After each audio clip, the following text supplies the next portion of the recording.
아니하시느니라. 아멘. 이스라엘의 지파 가운데 약속의 땅에 들어가서도 땅을 기업으로 받지 못한 지파는 레위 지파뿐이었습니다. 땅은 비록 받지 못했지만 하나님께서 그들의 기업이 되어 주신다는 약속을 받았습니다. 레위 지파를 제외한 나머지 이스라엘의 지파는 가나안 정복이 끝나고 지파별로 땅을 분배받았습니다. 그리고 그때에 도피성을 포함한 48개의 성읍을 제비 뽑아 레위인들에게 주었습니다. 그래서 레위 지파는 자기들의 땅이 없고 각 지파가 나눠준 성읍에 거주했기에 그들은 이제 전 지역으로 흩어져 살게 되었습니다. 1절에 보면 레위 지파는 그 지책상 두 부류로 구분되어 있음을 알 수 있습니다. 우리 본문 1절 말씀을 함께 읽겠습니다. 본문 1절 말씀입니다. 레위 사람 제사장과 레위의 온 지파는 이스라엘 중에 분깃도 없고 기업도 없을지니 그들은 여호와의 화제물과 그 기업을 먹을 것이라.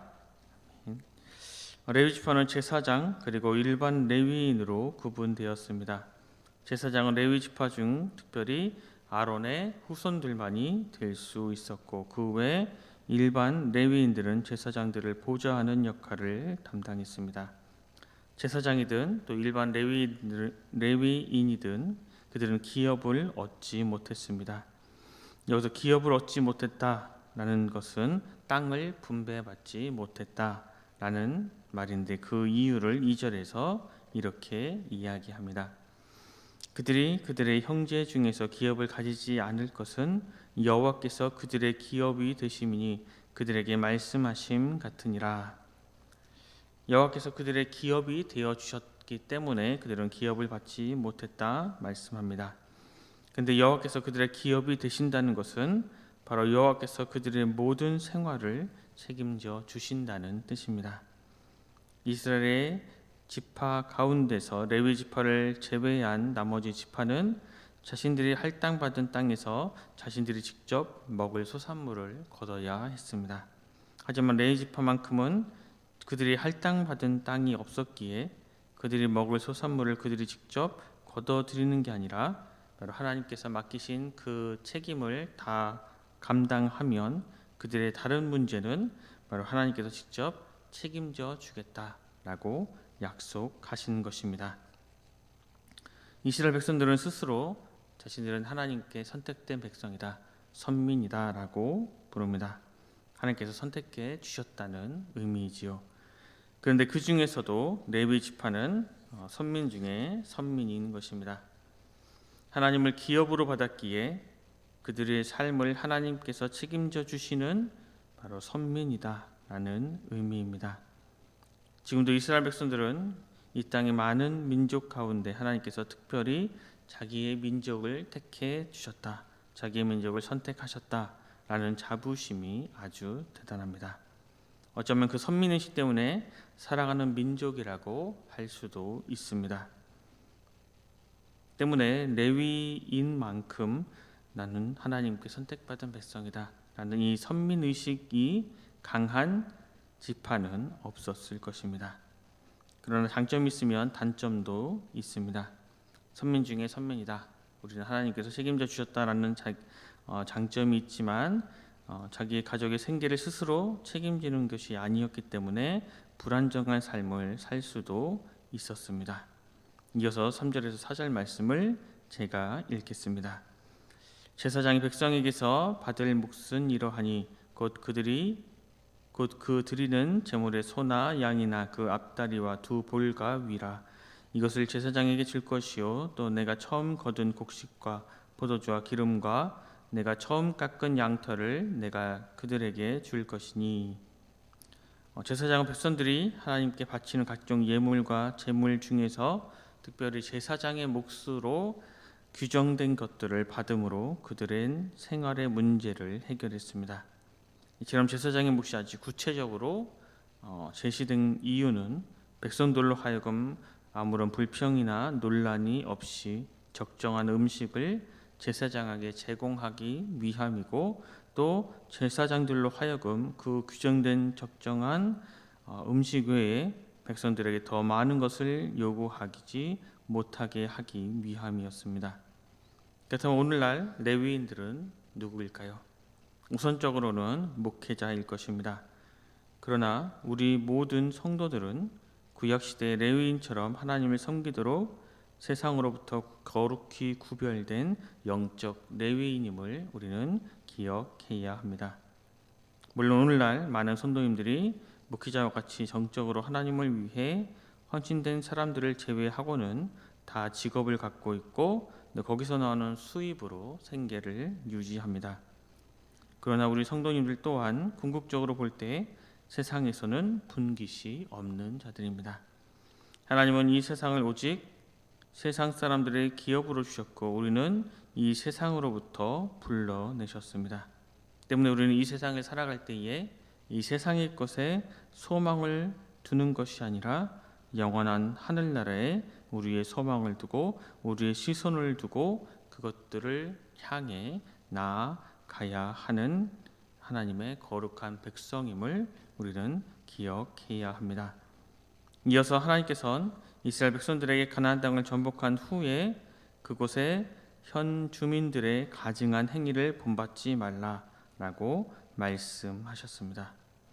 이스라엘을 출애굽하게 하시고 또 가나안 땅을 그들에게 주시는 이유는 바로 거룩한 하나님의 나라를 이스라엘을 통해 이 세상에 보여주시겠다는 하나님의 계획 때문입니다.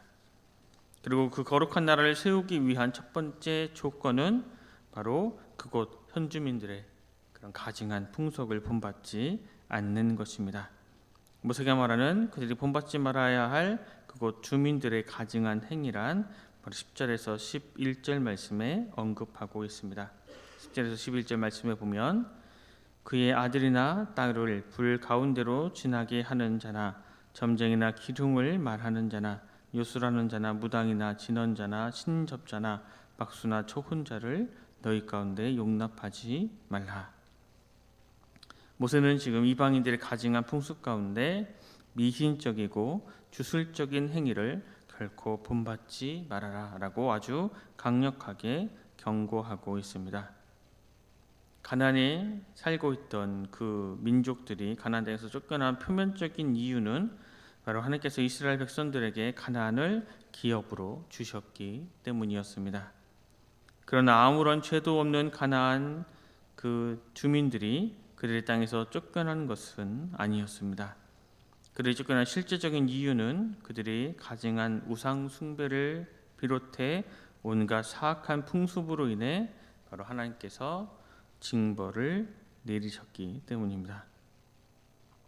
우리 그리스도인 가운데서도 관상이나 점을 보는 것은 그냥 재미로 보는 것, 또 과학적인 통계로 푸는 것이기 때문에 그게 문제될 것이 없다라고 생각하는 사람들이 있습니다.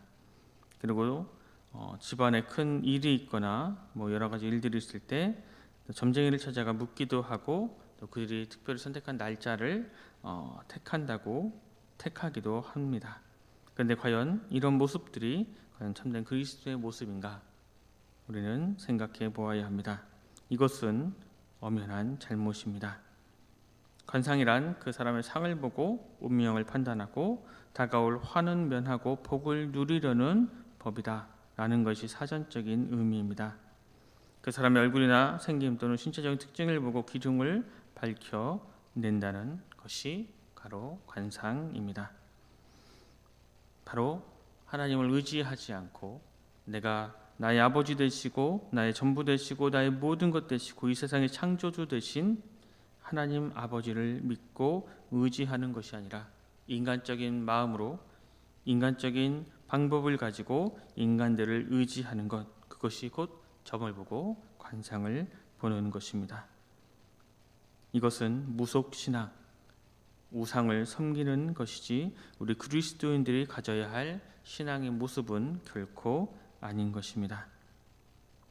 본문 10절에서 11절에 언급하고 있듯이 점쟁이나 기둥을 말하는 자나 이런 자들을 결코 용납하지 말라고 말씀하고 계십니다.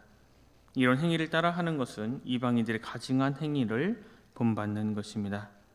여호와 하나님 그런 자들을 가증히 여기시며 결코 용납하지 않겠다라고 말씀하십니다.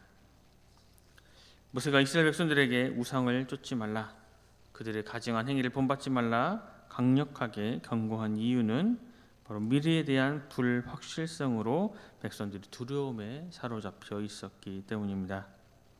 확실히 눈에 보이는 존재가 자신들을 지켜주기를 기대한 것입니다. 그리고 이것이 우상 숭배로 이어졌습니다. 이처럼 인간들은 불확실한 미래를 아주 두려워합니다. 그리고 무엇인가를 의지하고 싶어 합니다.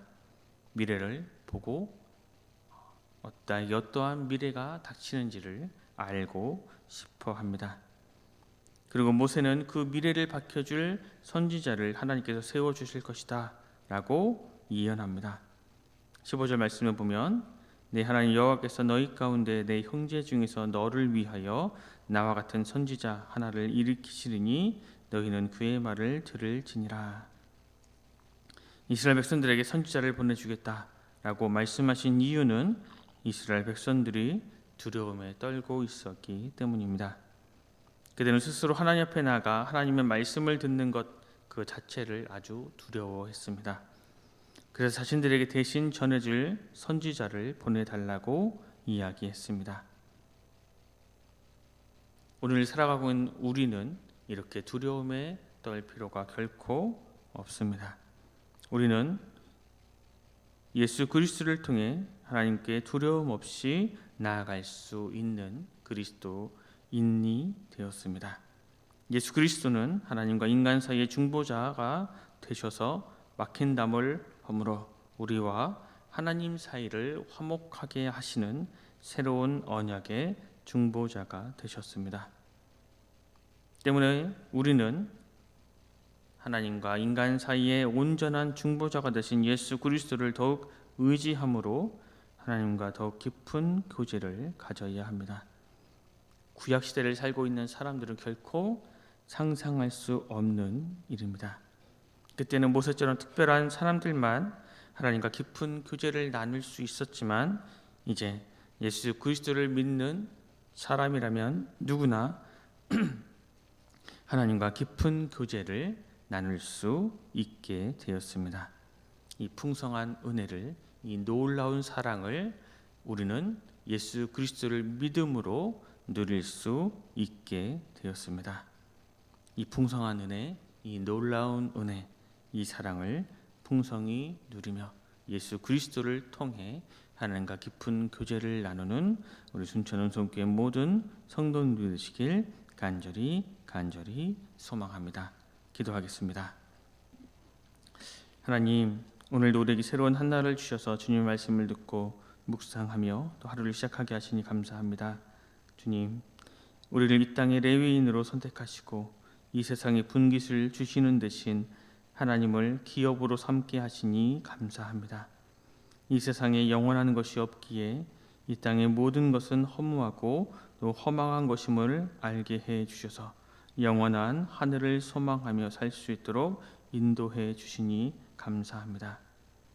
모세처럼 특별한 사람만 하나님을 만날 수 있었지만 이제는 예수 그리스도를 통해 언제나 하나님을 만날 수 있는 그 놀라운 은혜를 저희들에게 베풀어 주시니 감사합니다. 그 은혜를 우리가 날마다 누리며 풍성히 누리며 그 사랑으로 말미암아 하나님과 깊은 교제를 나누는 우리 모두가 되게 하여 주시고 이 놀라운 사랑, 이 놀라운 은혜를 우리만 누리는 것이 아니라 이 세상에도 증거하는 주님의 거룩한 백성들이 되게 하여 주시옵소서. 모든 것 감사드리며 귀하신 예수 그리스도 이름으로 간절히 기도드립니다. 아멘.